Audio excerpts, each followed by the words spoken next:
कीजिए 19वीं सदी के केरल का, जहां जातिवाद की बेड़ियां इतनी मजबूत थी कि निचली जातियों को मंदिर के दरवाजे तक नजर नहीं आते थे। उन्हें मंदिरों में घुसने की आजादी नहीं थी। लेकिन उसी दौर में एक महान दलित संत ने विद्रोह की ऐसी लौ जलाई जिसने जातिवादियों में हड़कंप मचा दिया था। उन्हें मंदिरों में नहीं घुसने दिया गया तो उन्होंने खुद ही मंदिर बना डाला और मंदिर में भगवान की जगह आईना रख दिया। उनके विद्रोह का ही परिणाम था कि त्रावणकोर के महाराजा को दलितों को मंदिरों में जाने की अनुमति देनी पड़ी। और आज भी केरल के मंदिरों में जो दलित पुजारी दिखते हैं वो भी इन्हीं की बदौलत संभव हो पाया है। नमस्कार, मेरा नाम है रीटा। आज की वीडियो में मैं आपको महान दलित समाज सुधारक और आध्यात्मिक गुरु श्री नारायण गुरु की कहानी बताऊंगी, जिनके आगे हर कोई झुक गया था। आप इस वीडियो को कहां से देख रहे हैं कमेंट सेक्शन में बताइए। वीडियो को लाइक करिए, इसको ज्यादा से ज्यादा लोगों तक पहुंचाइए ताकि वो भी एक इतिहास के पन्ने को जान सकें जो सुनहरे अक्षरों में दर्ज किया गया है। श्री नारायण गुरु का मंत्र था एक जाति, एक धर्म, एक ईश्वर। इसी प्रेरणा से 15 मई 1903 को डॉक्टर पद्मनाभन पल्पू और अन्य दलित नेताओं ने श्री नारायण गुरु के आशीर्वाद से श्री नारायण धर्म परिपालन योगम यानी कि SNDP की स्थापना की। ये संस्था मुख्य रूप से दलित समुदाय का प्रतिनिधित्व करती थी। आज भी इसका मुख्यालय कोल्लम में है और ये संस्था दुनिया भर में फैली हुई है। अमेरिका, UK, कनाडा और ऑस्ट्रेलिया तक SNDP की गूंज है। SNDP ने न सिर्फ सामाजिक सुधार पर जोर दिया बल्कि दलितों को शिक्षा, आर्थिक मदद और धार्मिक समानता दिलाने के लिए बड़े बड़े कदम उठाए। ये केरल की पहली ऐसी संस्था थी जो पिछड़ों को बराबरी का हक दिलाने के लिए बनी और इसके प्रभाव से आज भी लाखों लोग लाभान्वित हो रहे हैं।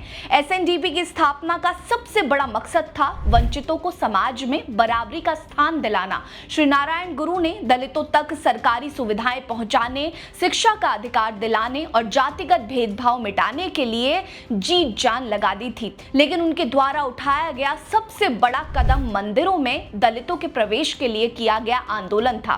दरअसल उस समय केरल में निचली जातियों को मंदिर के अंदर घुसने की मनाही थी, जो जातिवाद की काली सच्चाई को दर्शाता था। श्री नारायण गुरु ने इसका जबरदस्त विरोध किया था। 1888 में उन्होंने अरुविपुरम आंदोलन शुरू किया। उन्होंने नैयर नदी के किनारे एक शिव मंदिर बनाया और खुद भगवान शिव की मूर्ति की प्राण प्रतिष्ठा कर दी। उस दौर में यह काम केवल ब्राह्मणों का विशेषाधिकार माना जाता था, लेकिन उन्होंने इस विशेषाधिकार को चुनौती दे दी और तो और मंदिर में मूर्ति की जगह उन्होंने एक शीशा लगा दिया ताकि हर आने वाला व्यक्ति खुद को देखे और समझे कि ईश्वर तो हर इंसान के अंदर ही है। उनके द्वारा उठाया गया ये कदम ब्राह्मणवादी सोच पर करारा प्रहार था। उनके संगठन SNDP ने इस आंदोलन को और मजबूत किया। उन्होंने दलित बच्चों के लिए स्कूल खोले जहां बिना किसी भेदभाव के शिक्षा दी जाती थी। पिछड़ों को पूंजीपतियों की गुलामी से बचाने के लिए उन्हें हस्तशिल्प,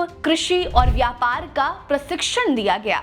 नारायण गुरु का मानना था कि सभी ईश्वर की संतान हैं तो जाति का भेद क्यों है। लंबे संघर्ष के बाद 1936 में त्रावणकोर के महाराजा ने ऐलान किया कि हर हिंदू चाहे वो किसी भी जाति का हो मंदिर में प्रवेश कर सकता है। ये दलितों की ऐतिहासिक जीत थी जो 1924-25 के वाइकोम सत्याग्रह जैसे आंदोलन से भी प्रेरित थी। श्री नारायण गुरु ने इस आंदोलन का समर्थन किया था जिससे केरल में सामाजिक न्याय की नींव पड़ी। आज भी केरल के कई मंदिरों में दलित पुजारियों की नियुक्ति इसी विरासत का परिणाम है।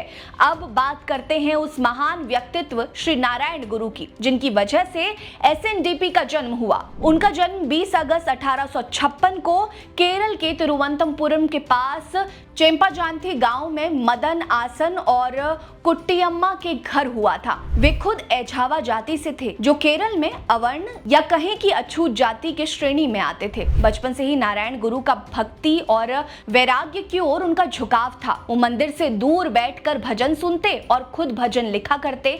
कम उम्र में ही उन्होंने संन्यास ले लिया और 8 सालों तक जंगलों में तपस्या की। 1888 में जातिवाद के खिलाफ अरुविपुरम मंदिर विद्रोह उनका उनका पहला बड़ा विद्रोह था। नारायण गुरु ने धर्म परिवर्तन का पुरजोर विरोध किया। 1923 में अद्वैत आश्रम में एक बड़ा सम्मेलन बुलाया, जहां उन्होंने एझावा समुदाय को भेदभाव से तंग आकर धर्म बदलने से रोका। आर्थिक मजबूती के लिए उन्होंने 1924 में शिवगिरी तीर्थ की स्थापना की, जहां शिक्षा, कृषि, हस्तशिल्प और व्यापार का प्रशिक्षण दिया जाता था।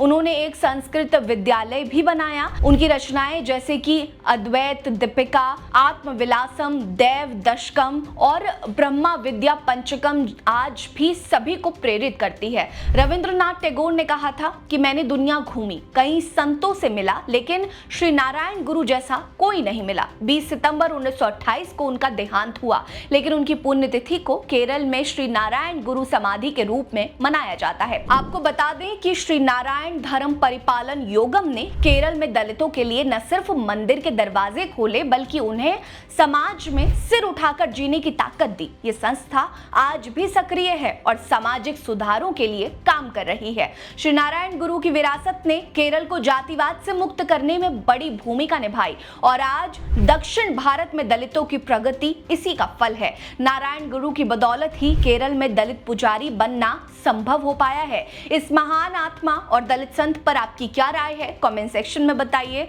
क्या आप इससे पहले इनके बारे में जानते थे या नहीं, ये भी बताइएगा। हमारे साथ बने रहिए। नमस्कार।